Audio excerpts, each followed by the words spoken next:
بسم الله الرحمن الرحيم إن الحمد لله نحمده ونستعينه ونستغفره ونستهديه ونعوذ بالله من شرور أنفسنا ومن سيئات أعمالنا من يهده الله فلا مضل له ومن يضلل فلا هادي له وأشهد أن لا إله إلا الله وحده لا شريك له وأشهد أن محمدا عبده ورسوله وبعد. Në emrin e Allahut mëshiruesit mëshirbërësit, falënderimet i takojnë Allahut Azza wa Jalla, të falenderojmë dhe prej tij ndihmë dhe falje kërkojmë. I kërkojmë Allahut Azza wa Jalla na ruaj nga keqja e vetëve tona dhe e veprave tona. Ka udhëzon Allahu Azza wa Jalla, nuk ka kush e humb atë, dhe kush zgjedh për veten e tij devijimin, nuk ka kush e udhëzon atë përveç se Allahut Azza wa Jalla. Dëshmojmë të deklarojmë se nuk ka të adhuruar tjetër më drejt përveç Allahut, dhe se Muhamedi është rob i dërguar i tij sallallahu alaihi wasallam. Në mësimin e kaluar morëm dhikru aqib as-salah, pra dhikri i cili përdoret në fundin e namazit, pa dhënë selam. Dhe normalisht imami ka përcjell hadithet, por diçka e cila më ka ikur pa e përmendur është tema addu tasbihi bil asabi'i sunnatun am la. Të bëhet dhikri me gishta, a është sunnet apo të bëhet me diçka tjetër, pra dhikri i namazit që bëhet mbas namazit, që subhanallah, alhamdulillah, Allahu akbar, siç e morëm.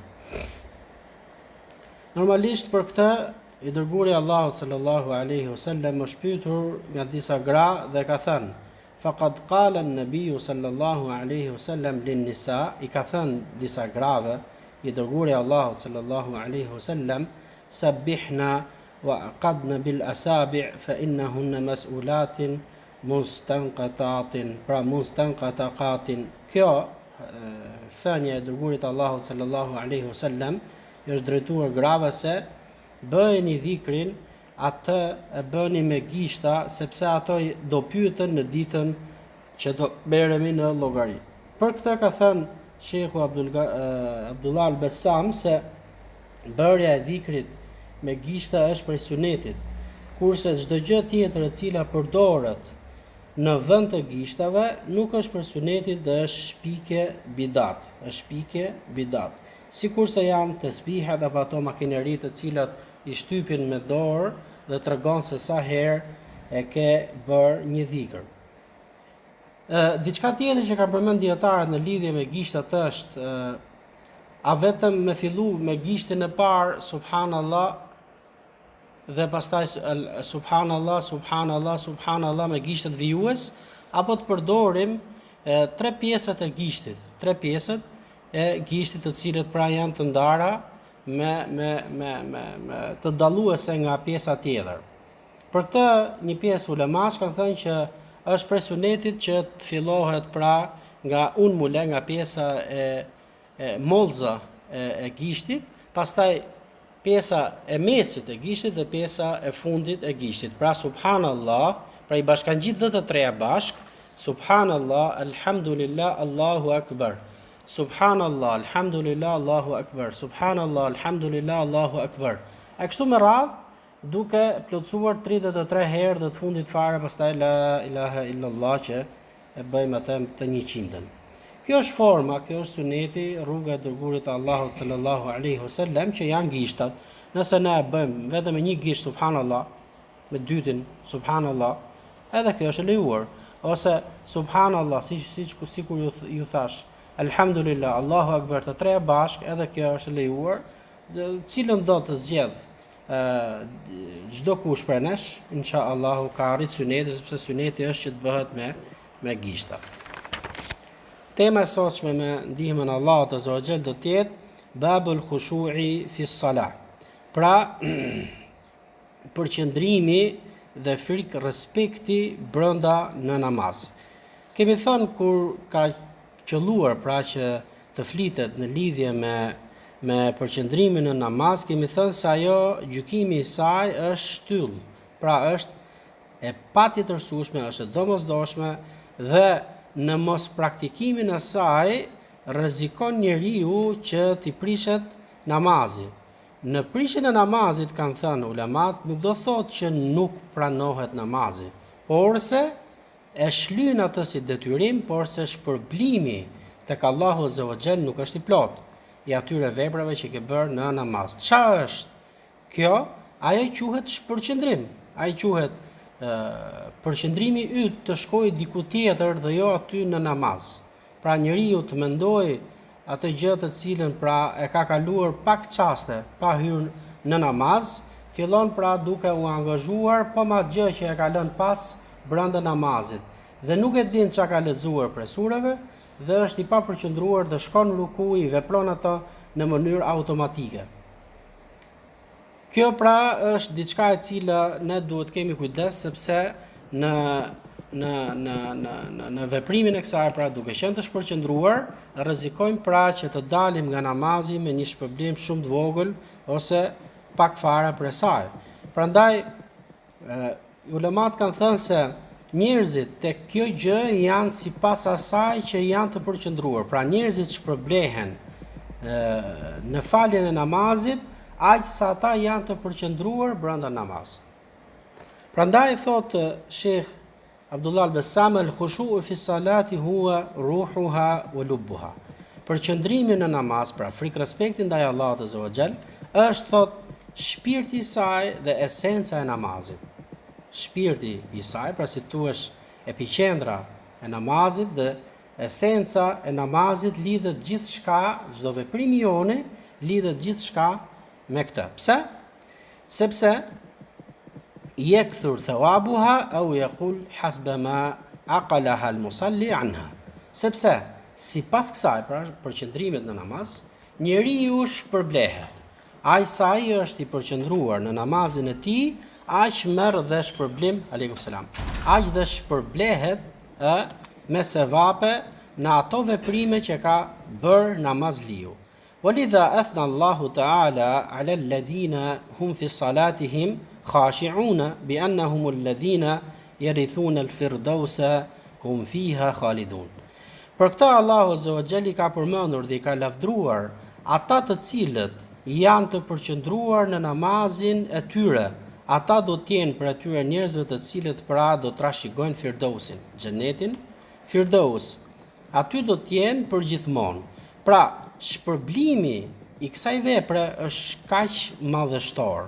Prandaj duhet që e kundërta e kësaj të kujdesemi mos ndodhi me ne në namazin ton, sepse rrezikon të mos arrish këtë lloj shpërblimi i cili e ka vendosur Allahu Azza wa Jall për ato njerëz të cilët pra janë të përqendruar në namazin e tyre.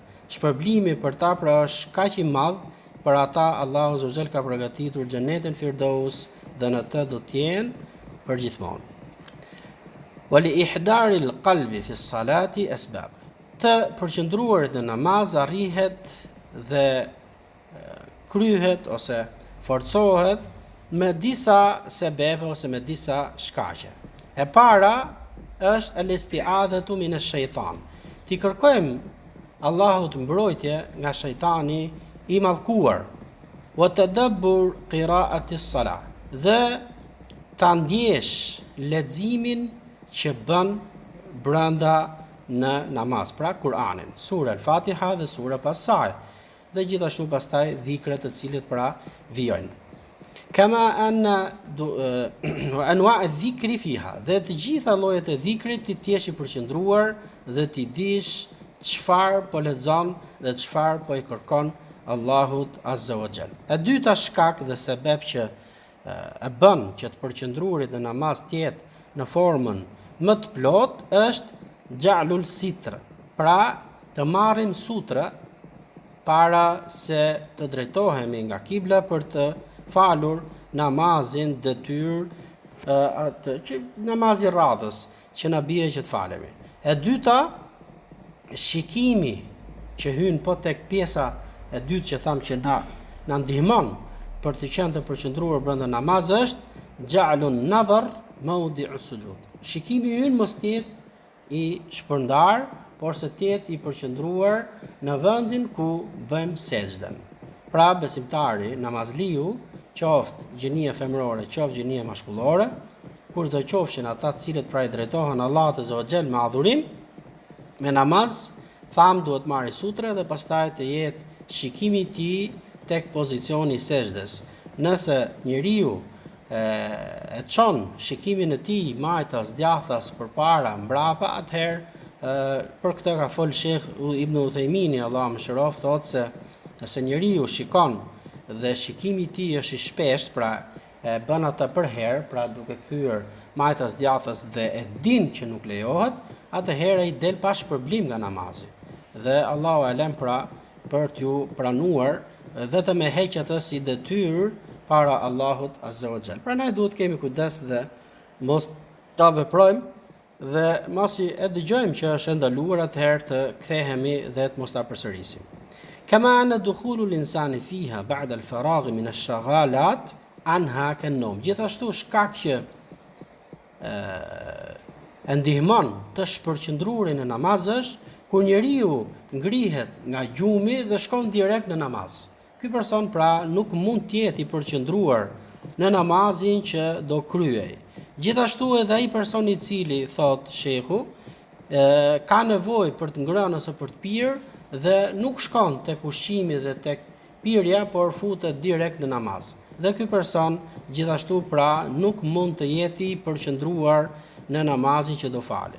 Gjithashtu i personi i cili që ka nevojë që të dalë të bëjë jashtëqitjen, pra akramakumullah, ju nderoft Allahu Azza wa Jall, dhe e mban atë me zor dhe futet në namaz. Atëherë ky person pra gjithashtu hyn te kjo kategori ku ai nuk mund të jetë i përqendruar në namazin e tij, ndaj dhe duhet t'i marrë këto shkaqe, sepse nëpërmjet tyre shkaqeve që i përmendëm më lart, njeriu me ndihmën e Allahut Azza wa Jall pastaj do të jetë i përqendruar në namazin e tij.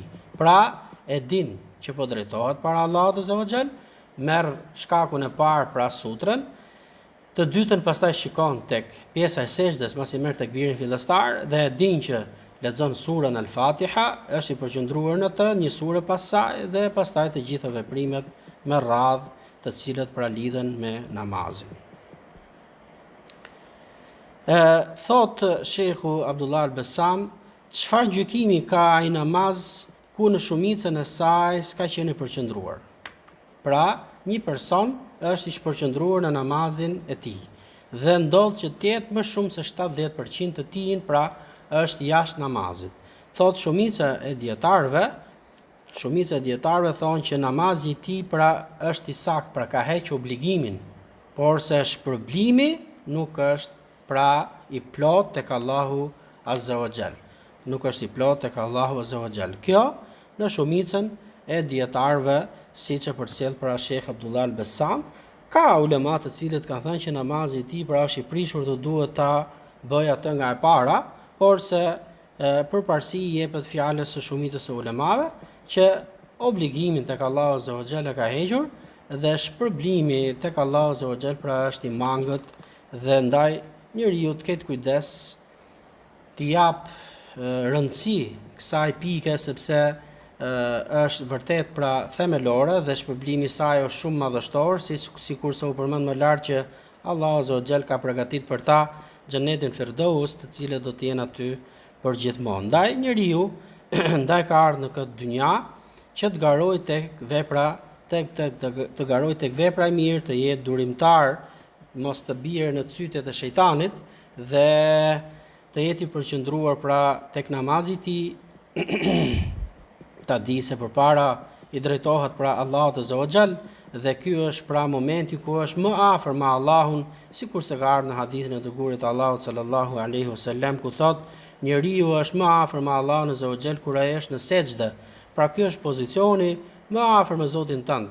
Edhe si mund të jesh afër dhe ti kërkosh Allahut Azza wa Jall atë çka ti ke nevojë dhe dhikrin t'ia drejtosh Allahut Azza wa Jall dhe ti si je i përqendruar në namazin tënd, pra kjo është një hirman, kjo është pra një mohim i asaj gjës që është premtimi i Allahut Azza wa Jall, që është shpërblimi me xhenetin Firdaus.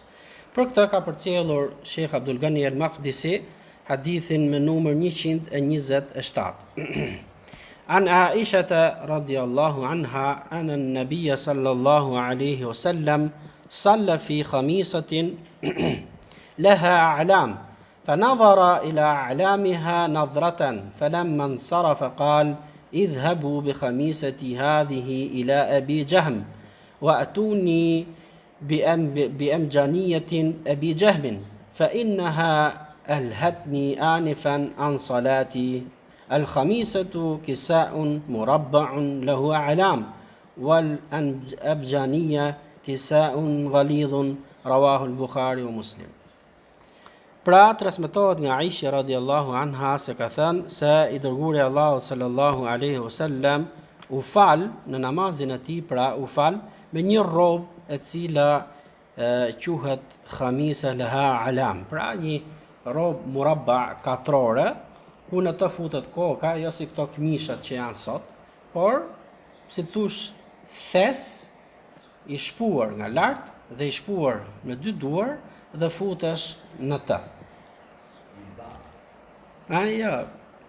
Afrohet pak me atë, po më shumë e ke parasysh e veshin këto veshje meksikane, pra si pjesa e saj, afërsisht. Dhe ishte pra e ndërtuar me shumë ngjyra. Dhe kur u fut në namaz, shikimi i tij vajti tek kjo rrobë. Pra u fut në namaz i veshur me këtë dhe e tërhoqi ngjyrat që kishte ajo rrobë, ja tërhoqi shikimin. Dhe mbasi e kryu namazin, atëherë ju drejtua Aishës radiallahu anha dhe i tha, merreni këtë këmish dhe dërgojeni atë Ebi Jehmit.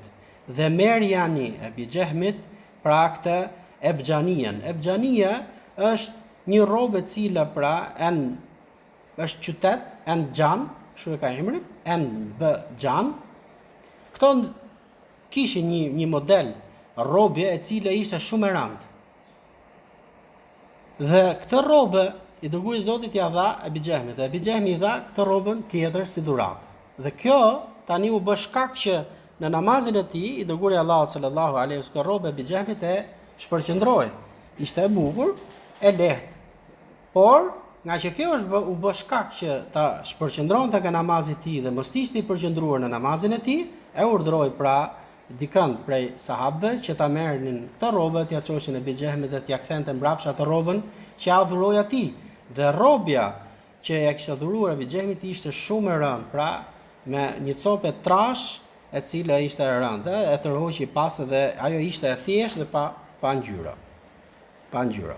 Kuptimi i përgjithshëm i këtij hadithi thot Sheikhu Abdullah al-Bassam, Allahu mëshiroft, ehda Ebu Jehmi. Ky Ebu Jehmi i dha dërguarit Allahut sallallahu alaihi wasallam këtë lloj rrobje. Dhe pa diskutim që kjo kishte vlerë tek kurajshët, sepse ishte një rrobë e bukur në atë kohë dhe ishte e punuar në atë formën, ishte e lehtë dhe ishte punuar me ngjyra. Dhe pranimi i dhuratës ishte domethënë diçka e cila e pamundur që t'u kthente pas. Dhe i dërguari Allahut sallallahu alaihi wasallam e pranoi këtë me dëshirën dhe me atë brenda vetes tij që kjo t'u bënte shkak që ai t'u udhëzonte dhe të pranonte Islamin. Dhe e pranoi dërguari Allahut sallallahu alaihi wasallam këtë dhuratë dhe i dha atij pas këtë lloj që e tha më lart. Pastaj ndodhi që i dërguari i Zotit e kishte veshur këtë rrobë dhe u fut në namaz. Dhe kjo rrobë e cila ishte kaq e bukur, me këto lloj ngjyrash, u bë shkak që shikimi i dërguarit Allahut sallallahu alaihi wasallam të shkonte tek rrobja dhe e shpërqendroi nga namazi i tij. Ndaj, masi e kryu namazin, i dërguari Allahut sallallahu alaihi wasallam ju drejtua Aishës radiallahu anha që ta merrnin të rrobë dhe t'ia kthenin pra Ebi Jehmit dhe t'i kthente pas rrobën të cilën pra ja kishte dhuruar. Dhe kështu pra vepruan sahabët radiallahu anhum. Dhe nga kjo neve kuptojmë se njeriu duhet që të zgjedh për veten e tij ngjyrë të cilët pra nuk e shpërqendrojnë atë në namazin e tij. Dhe nëse njeriu shkon në xhami, kjo pastaj përket namazit brenda shtëpi. Dhe nëse njeriu shkon në xhami, duhet zgjedh prap një rrobë e cila pra nuk ka ngjyra të shëndritshme, nuk ka ngjyra të shumta, të cilët bëhen shkak për njerëzit që ke pas teje, të cilët falen me ty, që ata të shpërqendrohen duke parë rrobën, sepse ti bëhet shkak që ata të mos përqendrohen në namazin e tyre dhe të marrësh pra gjunahe, duke qenë pra që si thuash, duke qenë lehtë të mos ta marrësh me vete, ti bëhesh pra shkak që ai person të vinë në namaz dhe të ketë pra mos të ketë vëmendjen e duhur në namazin e tij. Ndaj duhet kujdesemi dhe rrobat tona pra të jenë pra me ngjyra sa më të lehta dhe ngjyra jo shumë ngjyra bashkë me një rrobë, por siç kanë vepruar, sepse ne ka ardhur hadithe saktë që i dërguari Allahu sallallahu alaihi wasallam ka veshur rrobë të kuqe, gjithashtu ka veshur rrobë pra të zezë ose rrobë blu, dhe i ka kombinuar pra të kuqen me të zezë ose të kuqen me blu. Nuk do të thotë që njeriu mos ketë, por kjo rrobë ishte e veçantë se kishte shumë viza të ndryshme me ngjyra të ndryshme ku u bë shkak që të ikte përqendrimi nga namazi. Disa dobi që merren nga ky hadith, sikurse na e ka përcjellur pra Sheikhu Abdullah al-Bassam thot, mashru'iyatul khushu'i fi as-salah wa fi'lu al-asbab al-jalibati laha wal ibti'adi an kulli ma yashghul fi as-salah. Thot, të përgatitesh dhe të marrësh shkaqet të cilat të çojnë tek përqendrimi në namaz është gjëja parësore dhe themelore për çdo kënd i cili merr dhe don të kryej namazin që i drejtohet Allahut Azza wa Jall. Dhe duhet të largohet nga çdo gjë që e shpërqendron atë në namazin e tij. Sikurse pra ka ardhur hadithi me ne që janë rrobët me shumë ngjyra në një rrobë e cila pra vishet. E dyta dhe e treta dhe e katërta i përmendëm dhe i përmendim prapë dhe s'ka si gjë, sepse në përmendjen e diçka s'ka dobi, siç tham, duhet që njeriu pra nëse ka etje dhe uri t'i japi përparësi asaj, nëse njeriu pra ka nevojë që të dalë në banjë, t'i japi përparësi asaj dhe mos futet namaz, nëse njeriu ishte në gjumë, atëherë t'i jap përparësi të rregullojë trupin e tij dhe pastaj të futet në namaz. Gjithashtu nëse njeriu vjen nga një pozicion ku ka qenë duke bërë për shembull një veprim, lojë apo ushtrim apo një bisedë e cila pra i ka shkaktuar atij të qeshurën ose një bisedë e cila i ka shkaktuar atij pra një mërzi, atëherë më mirë ta mbledh veten, të përqendrohet, ta koncentrohet pra të përqendrojë veten e tij dhe ta harrojë atë çka e ka bë, pastaj të drejtohet Allahut Azza wa Jall duke marrë takbirin fillestar dhe të futet në namaz. E dyta në ishtighalul qalb el-yasir la yaqdah fi salah.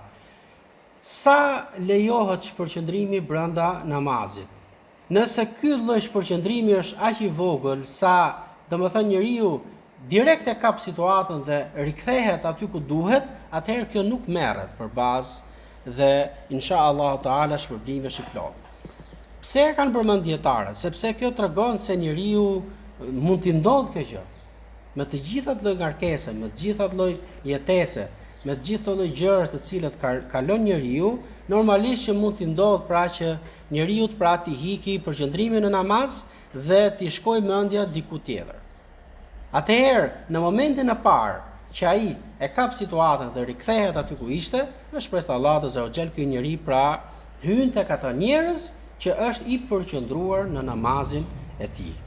E treta, karahatu tazwik al-masajid wa naqshiha wal kitabatu fiha lima yajlibuhu min ishtighal al-musallina fi an-nadhari ilayha. Thot, nga hadithi përfitojmë se është e papëlqyer që xhamiat tona t'i bëjmë ato me zbukurime të tilla që njeriu t'i shkojë syri tek ajo gjë që është shkruar në mur apo është zbukuruar në mur. Gjithashtu, shtresa duhet të jetë një ngjyrë e cila pra nuk bëhet shkak për shpërqendrimin e namazit, nuk bëhet shkak për shpërqendrimin e namazit. Gjithashtu në këtë hadith përfitojmë se jawaz libsul malabis al-muallimatu lir-rijal. Është lejuar që burrat të veshin rrobat të cilët pra janë të përbërë më shumë se sa një ngjyrë. Pra, po themi bardh, blu, zezë, kuqe, të verdhë. E lejuar, sepse vetë dërguari Allahu sallallahu alaihi wasallam e tregon hadithi që ishte e veshur. Rrobja kishte shumë ngjyra saqë u bë shkak që të shpërqendrohej në namazin e tij. Por tham që nëse kjo bëhet shkak dhe ti si e i përqendruar në namaz, ose din shumë mirë që ai vlla jot që është pasteje, mund të bëhet rrobja jote bëhet shkak që ai të shpërqendrohet në namazin, atëherë mos e vish atë kur të ikësh për xhami. E pesta fihi istihbab qubulul hadiyya jabran li qalbi al-muhdi wa ta'addudan ilayhi. Në këtë hadith gjithashtu përfitohet se njeriu e pranon dhuratën e dhuruesit, në këtë rast dhuratën që i bëri Ebi Xehmi, duke pas për qëllim zbutjen e zemrës tij dhe duke pas për qëllim që ai të udhëzohet në fenë e Allahut azza wa xal, dhe prandaj i dërguari i Zotit sallallahu alaihi wasallam ja pranoi Ebi Xehmit për këtë qëllim. E gjashta, fihi annahu la ba'sa min radd al-hadiyati li sababin, walakin ma bayan as-sabab li sahibiha hatta la yaqau fi qalbi shay. Përfitimi i radhës është se është e lejuar që t'ja rikthesh dhuratën atij personi që ta ka dhuruar, por duke ja shpjeguar atij shkakun e kthimit të kësaj dhurate, që njeriu mos t'i ngel në zemrën e tij pra diçka e cila pra është si urrëti ose si papëlqim ose si tallje ose si ofendim për atë që ta ka dhuruar dhuratën. Porse, si në këtë rast i dërguari i Zotit ja ka shpjeguar duke thënë që u bë shkak që më shpërqendroi nga namazi im, ndaj ta rikthej këtë dhuratë. Dobia vijuese fihi husnu akhlaqin nabi sallallahu alaihi wasallam حيث رد عليه الكساء المعلم وطلب الكساء الذي ليس فيه علام ليعلمه أنه غير مترفع عن هديته.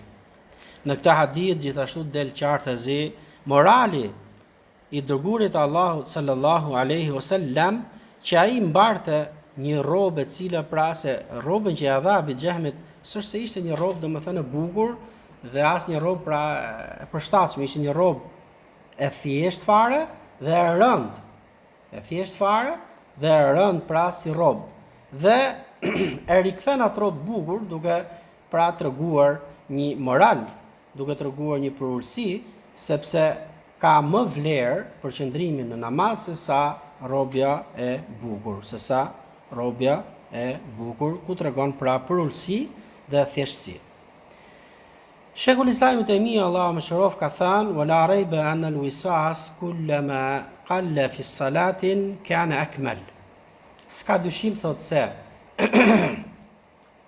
sytet e shejtanit aq sa dobësohen dhe zvoglohen brenda namazit ton, atëherë shpërblimi i namazit do jetë sa më i plot. Pra, aq sa më të përqendruar t'jemi në namazin ton, aq më shpërblim do marrim në veprimet tona që bëjmë në namazin ton. Walladhi yu'inu ala dhalika shay'an. Thot, dhe dy gjëra na ndihmojnë që ta arrijmë përqendrimin brenda në namaz. E para, quwwatul muqtadi wa da'fu ash-shaghil. Thot, t'jemi të sigurt dhe të vendosur për ta ndjekur atë çka është fe. Dhe ta lejmë gjithçka çka na prekupon nga namazi jon. Siç e tham më përpara, pra që dynjan të cilën ti sapo ishe duke marrë me të, ta lesh dhe ta rregullosh veten tënde, pastaj të futesh në namaz. Dynjaja pra përfshin gjithçka tonën, punë, qejf, muhabet, grindje, gjithçka çka mund t'i dodhi njeriu. Etje, uri, e gjitha. Pra i marrim të shkaqe, i rregullojmë me veten tonë dhe futemi në namazin ton duke qenë të përqendruar ashtu sikur se duhet. Pra dhe mbasi i veprojmë këto dy gjëra, siç e përmend Shekull Islam Ibn Taymija, atëherë shpërblimi është i plot në namazin ton. Gjithashtu thot amma al-awwal fa ijtihad al-'abdi fi an ya'qil ma yaquluhu wa yaf'al. Të Sheikhul Islam Temia, thot të përpiqet njeriu që atë çka e thot dhe atë çka e lexon ta di. Jo ta lexoj dhe zemra e tij dhe logjika e tij pra është larg asaj çfarë lexon. Dhe kur njeriu lexon sure, ta di surën, ta di kuptimin dhe ta tjeti përqendruar në namazin e tij. Kur ai lexon dhikrin, gjithashtu ta di çfarë dhikri po lexon, ku po e lexon dhe kuptimin e saj.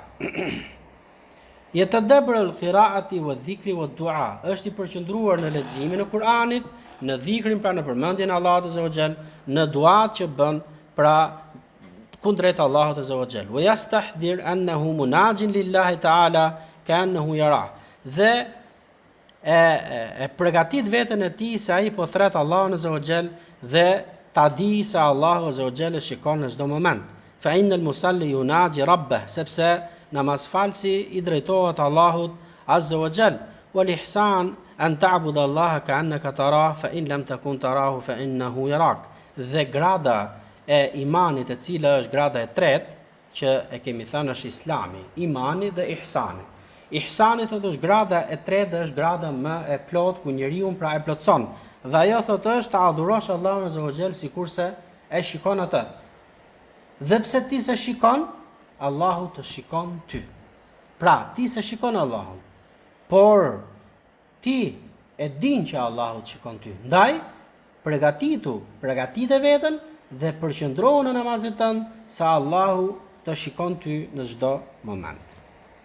Thumma kullama dhaqa al-'abdu halawatu as-salah kana, pra thot dhe sa herë që njeriu ose në çdo moment që njeriu e shijon atë kënaqësinë e namazit, atëherë ai merr më shumë prej saj, pra shpërblimet e veprave të tij. Wa hadha yakunu bihasabi quwwati al-iman. Dhe kjo në këtë pra njerëzit janë sipas forcës së imanit. Wal asbab al muqawiyah lil iman kathira. Dhe shkaqet që e forcojnë imanin pra janë shumë. Dihet dituria, devotshmëria, vepra e mirë, udhërimi për të mirë, ndalimi nga e keqja. Të gjitha këto vepra pra njeriu i forcon imanin dhe nëse njeriu shkon në këtë grad, atëherë ai është i përqendruar në namazin e tij dhe me shpresë të Allahut azza wa xal del nga namazi me shpërblim plot dhe lutem Allahun pastaj që na fusi për atyre njerëzve pra siç u përmend më lart pra në xhenetin Firdaus. Fa inna ma fil qalbi min ma'rifati Allah wa mahabbatihi wa khashyatihi wa ikhlasi ad-din lah.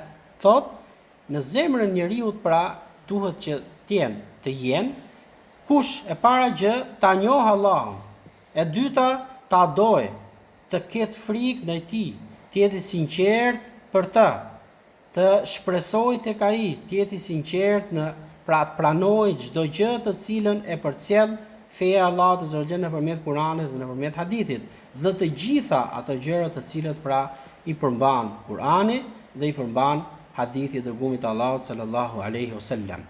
Të gjitha këto bëhen shkak që njeriu të jetë i përqendruar në leximin e Kuranit, ta kuptojë atë çka lexon, ta njohë Allahun azza wa jalla nëpërmjet emrave të tij dhe cilësive të tij madhështore. Dhe kështu pra njeriu bëhet i përqendruar në adhurimin e tij. Nuk e çon veten e tij në ato gjë të cilën pra e shpërqendron atë nga namazi. Sa herë që njeriu ose sa herë që shejtani e çon njeriu tek diçka e cila s'është për namazit, atëherë ai rikthehet aty ku duhet me devotshmërinë të cilën pra i përmendëm ato që janë më lart. Sepse nëse njeriu ka ato gjëra që i përmendëm më lart, a diskutim që do ketë sytin nga shejtani, por është më i predispozuar që të rikthehet aty ku është pra frika, respekti, mbështetja tek Allahu azza wa xal dhe s'ka dyshim që rikthehet tek ajo çka është më e mira.